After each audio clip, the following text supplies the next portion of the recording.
The Galaxy Council mocked Earth's plea. Then the humans rose up part. The sky over Varelli's prime shimmered with soft violet light, a gentle glow that came from the twin moons hanging low on the horizon. Inside the grand chamber of the Galactic Concord, silence fell like a heavy curtain. Hundreds of alien delegates sat in tiered rows, their forms as varied as the stars they came from, some tall and smooth like polished stone, others wrapped in chitinous shells, a few floating in personal anti-grav bubbles. At the center of it all stood Daniel Brooks, alone on a circular platform, his boots scuffed, his gray suit slightly wrinkled from the long journey. He was the last hope of a dying world. Earth had once been proud. It had sent signals into the void, built cities that scraped the clouds and dreamed of reaching other worlds. But time had not been kind. The oceans had risen, the forests had burned, and the air had grown thick with poison. Wars over water and clean soil had torn nations apart. Billions had died. The rest clung to life in domed cities or underground shelters waiting for a miracle. That miracle, they believed, could only come from beyond their broken sky. For years, Earth had tried to join the Galactic Concord.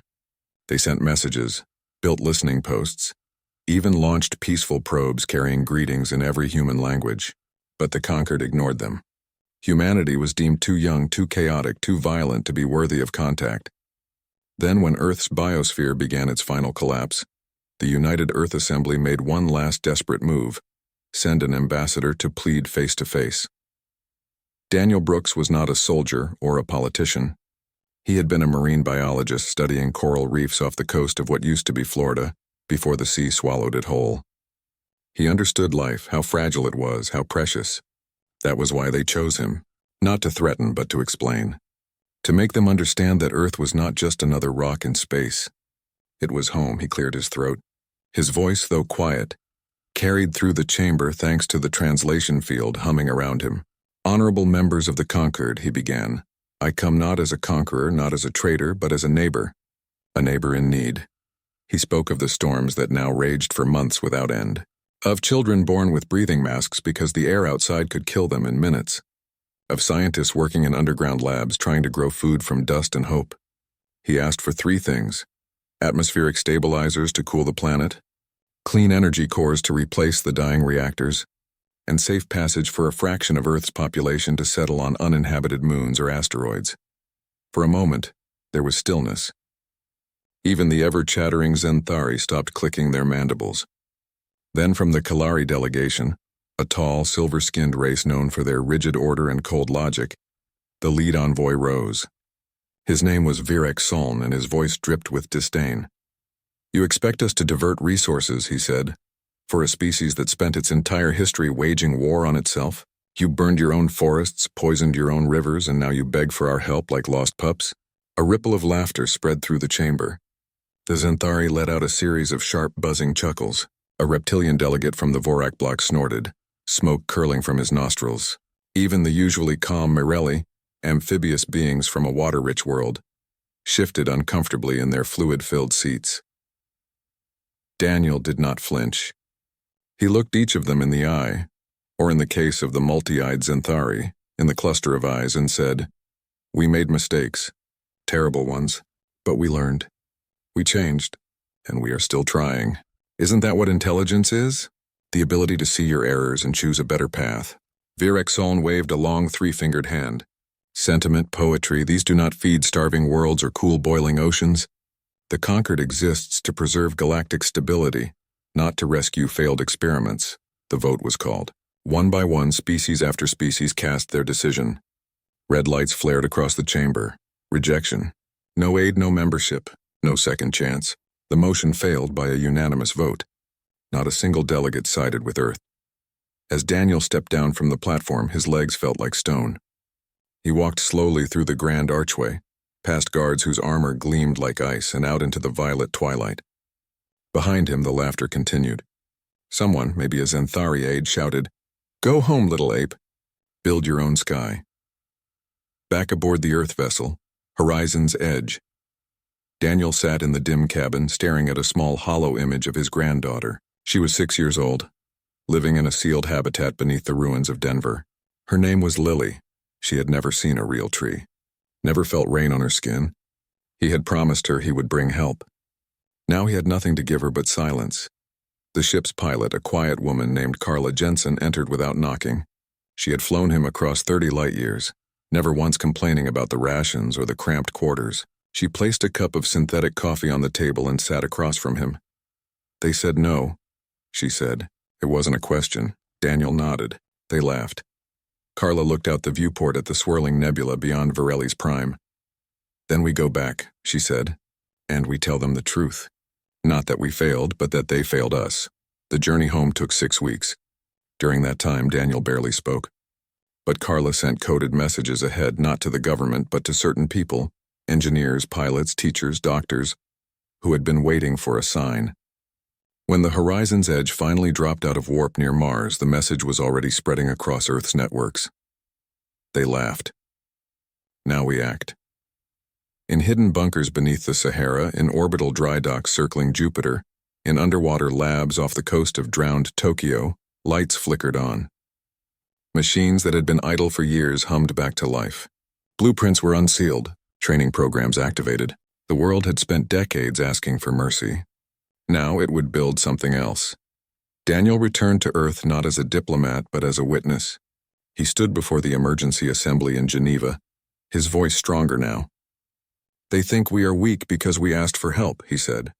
But asking was never weakness. It was hope. And when hope is denied, what remains is resolve. No one cheered. No one cried. They simply stood, turned, and walked out, each to their duty. The age of begging was over. The age of rising had begun. And far away in their gleaming towers on Varelli's prime, the members of the Galactic Concord toasted their victory, unaware that the species they had mocked was already building the weapons that would change the galaxy forever. The Galaxy Council mocked Earth's plea. Then the humans rose up part. 2, while the Concord laughed on Varelli's prime, Earth did not mourn. It worked. Deep beneath the rusted remains of old cities and inside shielded domes on the moon, people moved with quiet urgency. They had known for years that help might never come, so they built their own. At the heart of it all was Lena Ortiz. She had grown up in a solar-powered village near Albuquerque, where water was rationed and every child learned to fix a panel before they could ride a bike. Now at 38, she led Project Iron Cradle, the secret effort to turn scraps of alien tech into weapons of survival. Not for conquest, for defense, for dignity. Years earlier, a Kailari scout ship had crashed in the Siberian tundra during a failed surveillance run. Earth's governments had hidden the wreck, studied it in silence. From its shattered hull, engineers pulled fragments of plasma conduits, shield emitters, and data cores too advanced to fully understand. But Lena didn't need to understand everything. She only needed to make it work. Her team had spent 5 years reverse engineering the alien systems. They replaced exotic alloys with graphene composites. They swapped quantum crystals with stabilized fusion cells. And slowly, painfully, they built something new. Adaptive plasma shielding that could shift frequency to block enemy fire, and modular thrusters that let small ships dodge like birds in a storm. She stood now in the central bay of Lunar Forge Station, watching as technicians bolted the final shield array onto the prototype fighter Dawn Runner. The ship was small, barely 20 meters long, but fast, agile, and deadly smart. Its cockpit used a neural link interface designed by Marcus Bell. Marcus lived in a converted subway tunnel beneath Chicago.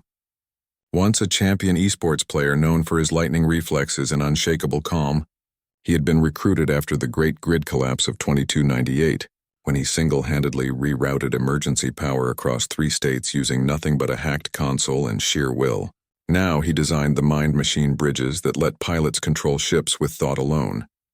His latest creation was the Swarm Core, a decentralized AI that linked every human vessel into a single, fluid network. No central command. No single point of failure. If one ship fell, the others adapted instantly. It was like a school of fish or a flock of starlings, each part moving as one without orders. "We're not trying to outgun them," Marcus had told Lena during a late-night call. "We're trying to outthink them." And that was the key. The Conquered relied on massive dreadnoughts, rigid hierarchies, and predictable tactics. Humanity had none of that. What they had was chaos, creativity, and desperation. The kind of fire that forges genius in the dark. Back on Earth, Volunteers poured in. Not soldiers at first. Teachers, farmers, mechanics, students, anyone who could pass the neural sync test and handle G-forces. They trained in sim pods built from old cargo haulers, flying mock battles against AI versions of Kalari fleets. They learned to trust the link, to move as one mind across 100 ships. Carla Jensen, who had flown Daniel Brooks to Varelli's Prime, became squadron leader of the Raven Wing. She drilled her pilots until their reflexes blurred into instinct. "They think we're slow," she'd say. "Let's show them how fast we can strike." Meanwhile, in orbit around Neptune, the final pieces came together. Hidden inside icy asteroid bases, Earth's first true fleet assembled, 300 vessels, all small, all silent, all ready. They carried no planet killers, no doomsday bombs, just precision weapons, EMP pulses, and boarding drones loaded with non-lethal suppression tech. Humanity didn't want to destroy the Concorde. It wanted to prove it could not be ignored. Lena walked the length of the Dawn Runner one last time before launch. She ran her hand along the hull, feeling the hum of the plasma core beneath. This ship and hundreds like it were not born of hatred. They were born of love. For home, for family, for a future where children like Lily could breathe without masks. On Earth, the news networks stopped broadcasting entertainment. Instead, they showed real things. Engineers welding hull plates, medics training for zero-G trauma, kids in schools learning orbital mechanics. The message was clear. We are not waiting to be saved. We are saving ourselves. Daniel Brooks watched from Geneva as the final readiness reports came in. He no longer wore a diplomat's suit. He wore a simple gray uniform with no rank, no title, just a patch on the shoulder, a blue circle with a white leaf, the old Earth flag revived. He met with Lena and Marcus via secure link. "Are we ready?" he asked. Lena looked tired but steady. "The shields hold. The links are stable." Marcus grinned, though his eyes were serious. "The swarm is awake," Daniel nodded. "Then let them see what happens when you push a cornered animal too far." The plan was simple. Lure a Kalari patrol into the asteroid belt near Ceres. Make it look like a distress call from a civilian freighter. Old trick, but effective. When the Kalari arrived, expecting easy salvage, they would find something else entirely. Carla's squadron would be the first to strike. Silent, fast, no warning. The goal wasn't to kill. It was to disable, to capture, to send a message written in plasma and precision. As the fleet powered up in the cold dark beyond Neptune, Earth held its breath. Not in fear, but in focus. For the first time in generations, humanity wasn't divided by borders or beliefs. They were united by one truth: they would not beg again. Lena climbed into the cockpit of the Dawn Runner, her hands resting on the neural pads. Marcus's voice came through her earpiece, calm and clear, linking swarm core, all systems green. She took a deep breath. Outside, stars burned cold and distant. But here, in this ship, in this moment, humanity burned bright. The engines flared to life. The fleet moved out.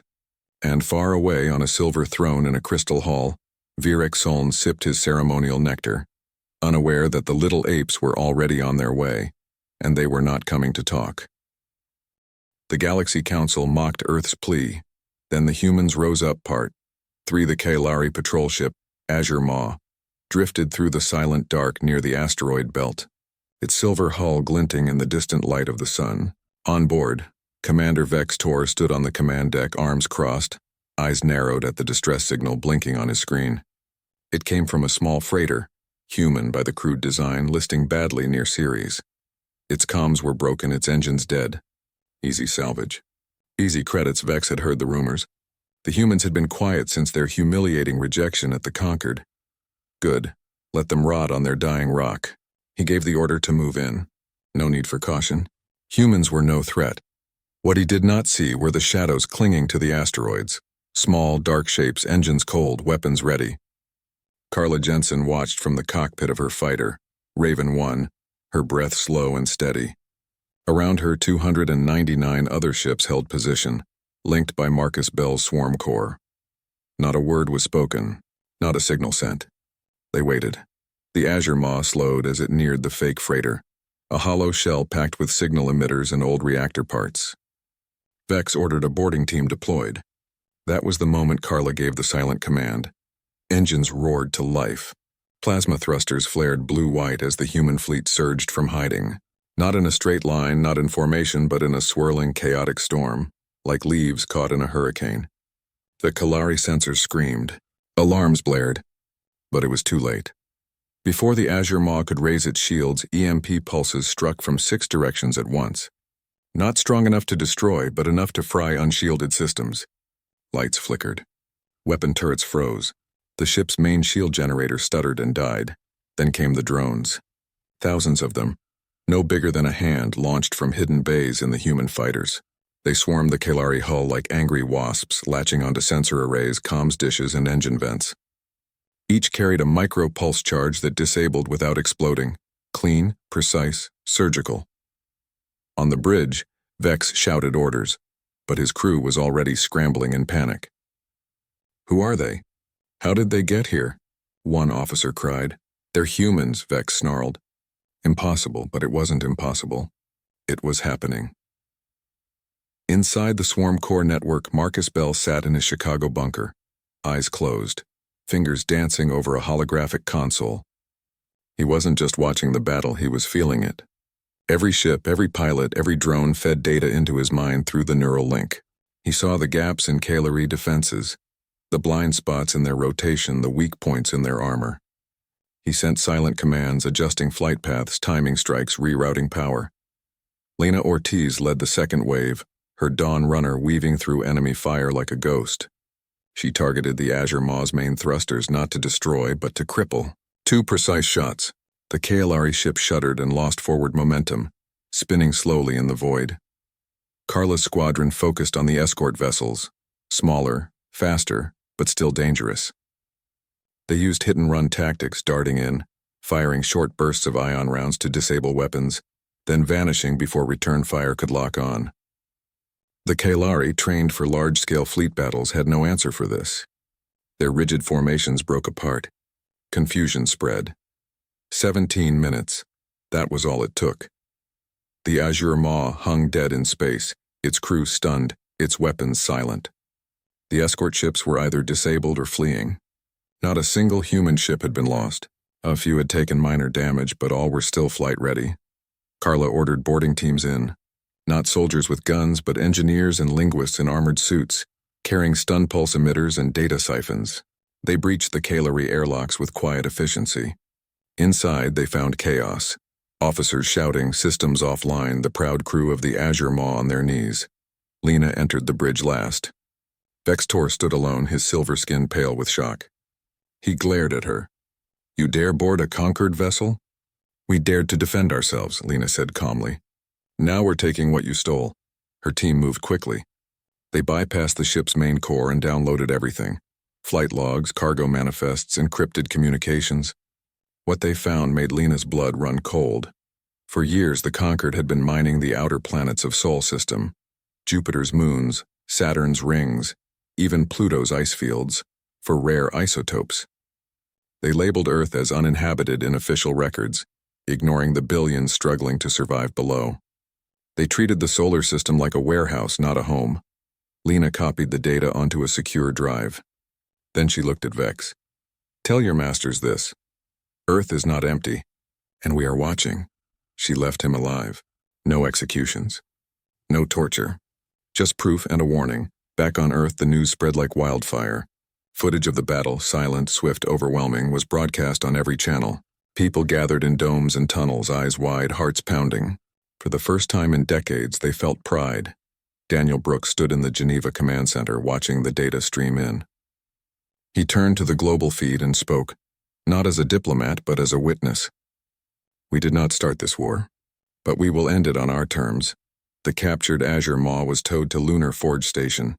Scientists swarmed it, learning more in 1 week than they had in 10 years of studying the Siberian wreck. The Kalari shield tech was reverse engineered within days.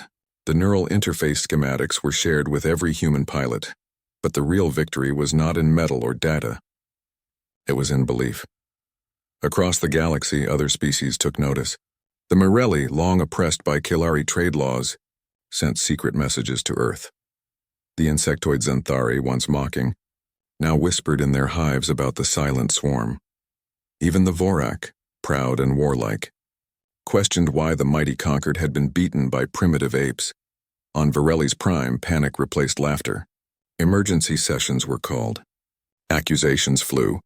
The myth of Concord invincibility cracked like thin ice, and in the quiet dark beyond Mars, the human fleet regrouped. Ships were repaired. Pilots rested. New plans formed. They had struck once. They would strike again if needed. But their goal had never been destruction. It was respect. As Lena Ortiz stood on the observation deck of Lunar Forge, watching Earth rise over the moon's edge, she thought of Lily, Daniel's granddaughter, now watching the stars with new eyes. Maybe one day she would fly among them not as a beggar but as an equal. The galaxy had laughed. Now it listened. The Galaxy Council mocked Earth's plea. Then the humans rose up part. For after the battle near Ceres, the Conquered did not admit weakness. Instead, it roared. Emergency war councils met behind sealed doors on Varelli's prime. The Kalari High Speaker demanded total mobilization. The Vorak warlords sharpened their plasma claws. Even the usually peaceful Myrelli were pressured to contribute ships. The message was clear. Earth would be crushed not just for defiance but as an example to any other species thinking of rebellion. But the Concord had made a mistake. They assumed humanity was alone. They were wrong. While Kalari dreadnoughts gathered at the edge of Sol system, Earth reached out, not with weapons, but with truth. Daniel Brooks, now acting as Earth's chief envoy in wartime, sent encrypted data packets to every non-Kalari species in the Concord. Inside were the logs from the Azure Maw, proof that the Concord had been stealing resources from Earth's solar system for decades, all while denying humanity's right to exist. The Myrelli were the first to respond. Their ambassador, a calm elder named Televorn, requested a secret meeting. She arrived not on Varelli's prime, but on a neutral ice moon near Neptune. Aboard a sleek, teardrop-shaped vessel that left no heat trail, Daniel met her alone, wearing no armor, carrying no weapon. "You showed us the truth," Tella said, her voice bubbling softly through her water-filled breathing mask. "We have suffered under Kalari rule for generations. They take our ocean's minerals, control our trade routes, and call it order." She paused. "We will not fight for you, but we will not fight against you either. And we will share what we know." What the Morelli knew was valuable. They had mapped Kalari supply lines, patrol rotations, and weak points in their fleet coordination. In return, Earth offered something the Myrelli desperately needed: atmospheric filtration tech adapted for underwater use. Lena Ortiz's team had been working on it for years, designed to clean polluted seas. Now it could heal Myrelli breeding grounds poisoned by Kalari mining waste. An alliance was born, not with treaties or flags, but with trust.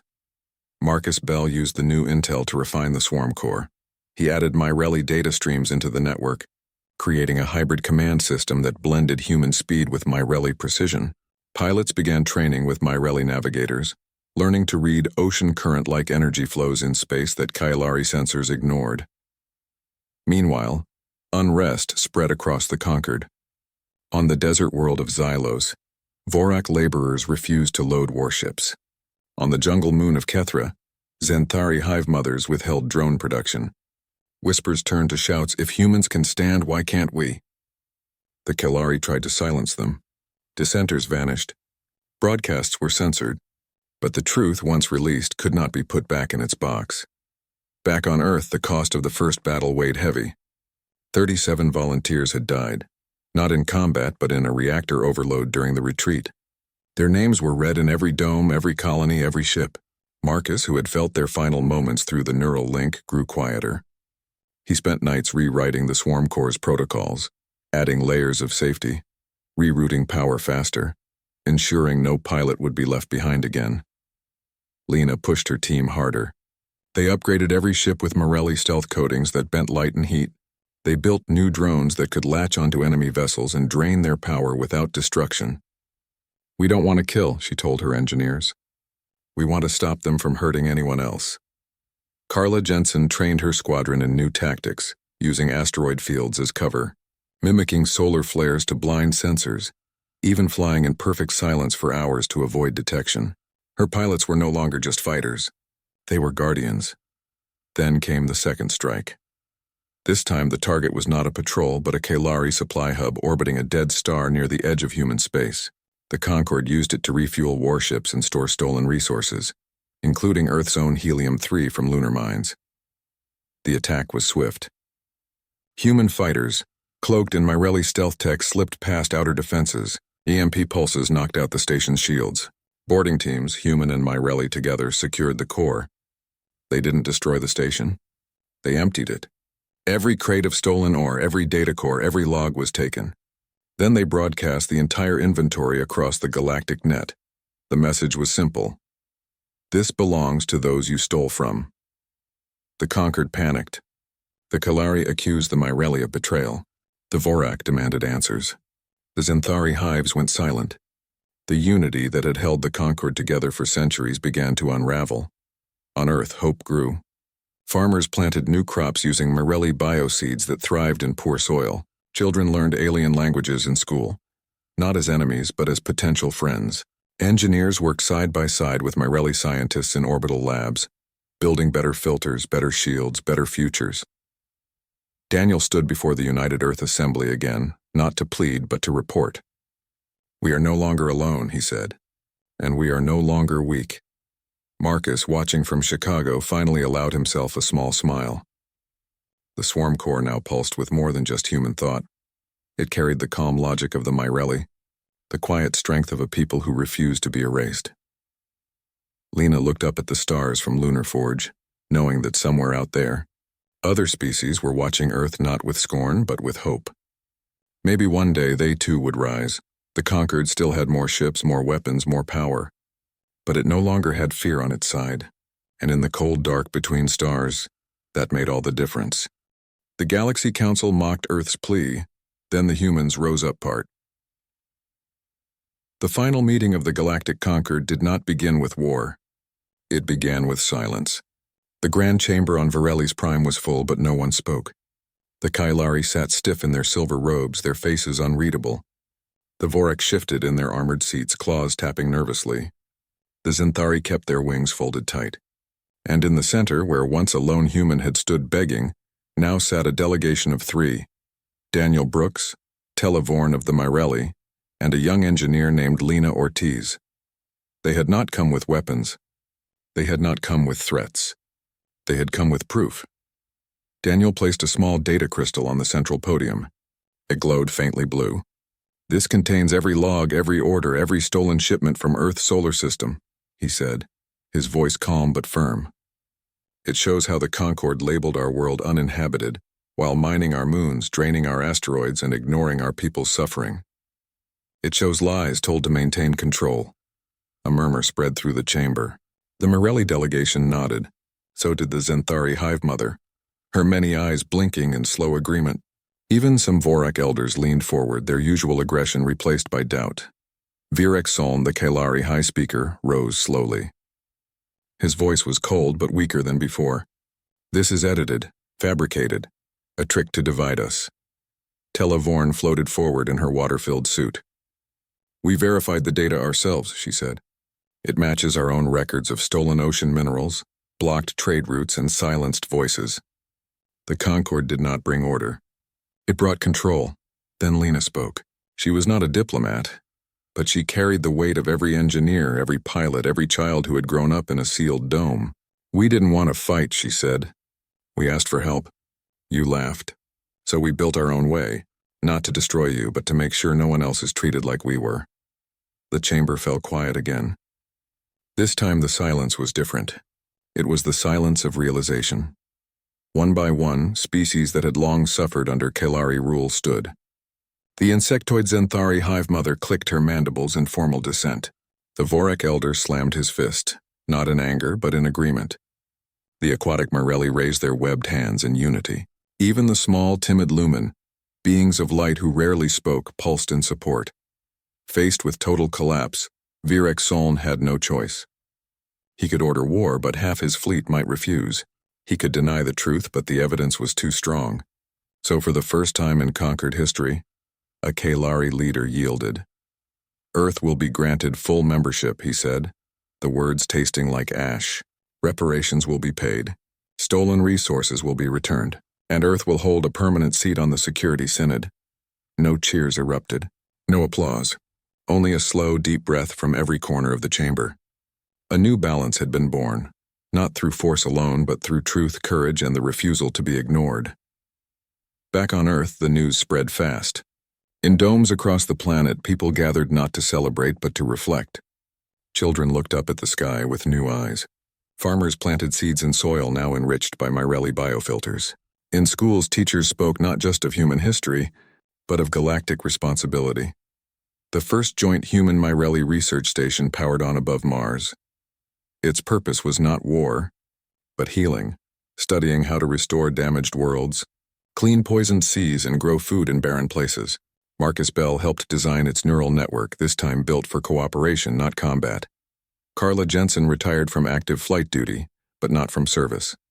She became an instructor, teaching new pilots, human and alien alike, how to fly with precision, not pride.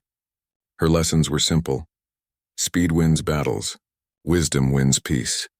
Lena returned to Lunar Forge not to build weapons, but to build bridges. She worked with Mirelli engineers to adapt atmospheric tech for other struggling worlds. Her dream was no longer just to save Earth, but to help others avoid Earth's mistakes. Daniel Brooks stood on a hill outside Geneva, watching the sunset paint the sky in gold and red. Lily, now 7, stood beside him, breathing the open air without a mask for the first time.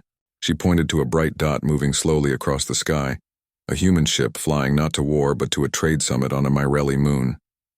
"Will they ever laugh at us again?" she asked. Daniel smiled. "Maybe, but now they'll think twice."